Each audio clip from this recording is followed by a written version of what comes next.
Okay, so I think the correct term would be, what it should be is an outward display of confidence and authority and assertiveness. And when I say authority doesn't mean I'm the boss, I'm in charge. Nobody gives a shit, quite frankly, just you. And usually people who have that vibe are super insecure. They need you to know that they're in charge because they need you to know they're in charge. So people that truly master this correctly, it's like, I show the world who I am. I don't tell the world who I am. I show them. In fact, when I began doing interviews, I was schooled by all the different examiners. And one of them said, don't ever walk into a room and tell somebody, I'm in charge, I'm the boss, I'm the special agent. Don't ever do that. Your stock's going to go from here to here. The fact that you have to actually tell somebody, hey, I'm in charge, you just lost. They know you're in charge. So if they're pushing back on you, that means something in what you're showing isn't working.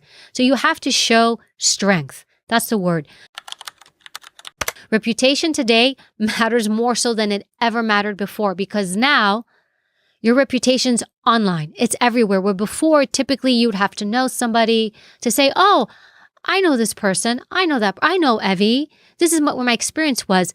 But now my reputation is my interviews, my social media presence, the things I write, the things I tweet. So that's why I say the things you say online, it lives forever. I don't care if you delete it. Somebody wants to go subpoena Snapchat, Twitter, or anybody, it is always there. So your reputation precedes yourself. I will tell you, I think, and this is my personal opinion, people need to be much more careful with what they put online. It is your reputation, and that stays with you for forever. You have to know where your information is coming from. You can't just listen to everybody talking. And that's where there's so much noise. So you have to become a very good filter of how much noise you let in. We have more noise around us now because of social media, because we're watching somebody say something. Oh, it must be true. I do this with my mom on Facebook. Do you know what I've heard on Facebook today? Do you know what this person said? You need to be careful. And now I'm getting all this baby advice from my mom because she read something on Facebook. And I'm like, Mom, just because it's on Facebook, it does not mean it's true. But she's so used to, well, if it's published, it's in the news or media, it's vetted because she grew up with that. And people need to know that there's individuals out there putting stuff out there, and sometimes in a very strategic, tactical way to kind of mess with the vibe. You really have to, must be responsible for the content you consume. Also, think about what you're feeding your mind. If you feed your body garbage, and this is your lane, then your body becomes garbage. So if you feed your mind garbage, your mind becomes garbage. If everything you consume is noise, it's chatter, it's negative, guess what space you're going to be living in? Like, you must be responsible for what you consume. Don't blame other people. Don't be like, look what this person's putting out there. Look at this TV show. Look at what these women are doing. And I hear it. It's like, why do you watch it? Why do you consume it? It's like, let me focus on this other person because I don't have to look at my stuff. And because this other person is doing so much worse than I am, I'm doing okay. I feel better. Why do you think we have such high rates of depression? Why are people mentally struggling so much? Why? Why is there so much negativity? Why? Because people are told a narrative. They are sold the story. Your life needs to be perfect. You must be happy all the time. Happiness is overrated. The most extraordinary things I've done in my life, the greatest accomplishments, happiness wasn't even on the radar. What does that even mean?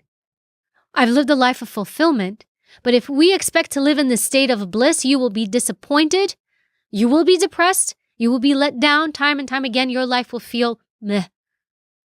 Deal with your stuff. You're supposed to go through this wave. Go through it and enjoy it. People show you who they are in moments of stress. You're not thinking. It's your authentic self coming through. And there was sometimes we'd have a saying when we do search warrants and arrest warrants, and you would pick the people you want on your team.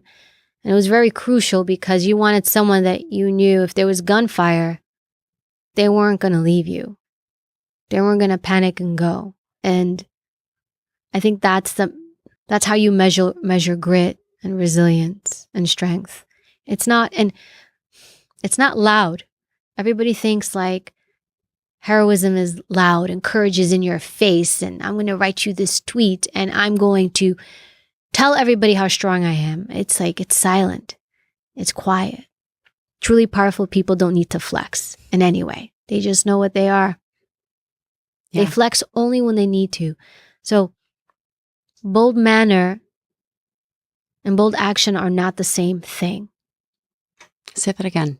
Bold manner and bold action are not the same thing. Bold manner is my mannerisms. I'm in your face. I'm this, I'm that. I'm trying to show everybody I'm strong.